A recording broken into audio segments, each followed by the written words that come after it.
Provision of roads and drainages plays an important role in socio-economic development of every society or community.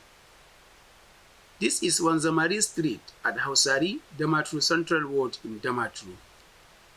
The road is dilapidated to the extent that motorists do not want to ply it due to hardships they experience when plying the road with their cars, buses, tricycles, or motorcycles.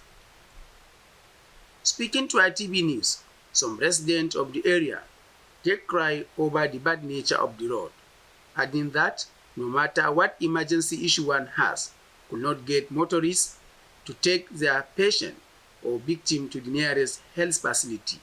Karamin wahala muke sha ba saboda mashin idan ka tara kace ya kawo ka Hausari layin kasuwan waya kwata ma ba zai shigo ba zai ce maka ba zai shigo ba saboda layin baki ne kwamfan ba ta shigo sai da su sauke ka bakin hanya sai ka shigo da kafa ka. Muna fama sosai tun daga bakin bayan tasha nan mutum ya karyo kwana yana karyo kwanan na ransa zai fara baci daga nan har babban zangaya har karshen kwantacen wajen santura ne yanzu da abun hawa na yanzu ka gano haka tun daga can wajen nake bi a hankali hakan ma wai an zo an ciki da duwatsu da waye mu ma duk shekara sai mun cika dutse ne kasa ne mun zo muna tsara duk dan mu ji daɗin biya hakan ba zai saboda kwantan ya kwana biyu ya fito daga arewa ko kudu a wannan layin wallahi sai gaban sa ya faɗi wannan kwanta ba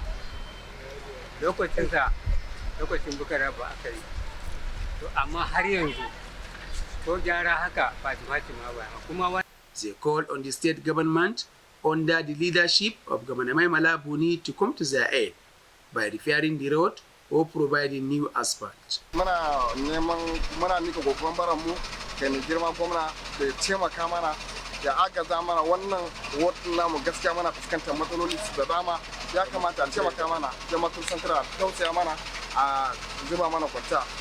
Muna kira ga gwamnati gaskiya wannan kwantar ba faci yake so har ga dan abin yayi yawa. Mun ga kwanta ana facewa sai dai ya zama matsalar da mai ya zama dan kadan ne yake san samu dai a mana sabar kwanta. Wannan kwanta din bai kamata a yi facin sa ba. Inda so samu ne muna roƙon gwamnati ta taimaka. Wannan fa headquarter na jiha kamar ma tsakiyar gari. Wannan shine Damaturu magaba. Amma har yanzu muna fama idan kowane ne ko ba ko ne ko mutum ne in ya zo ya shiga wannan hanya sai gaban sai ba.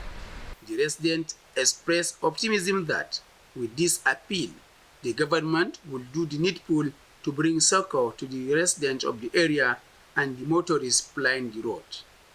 Babagana Ibrahim reporting for ITV News.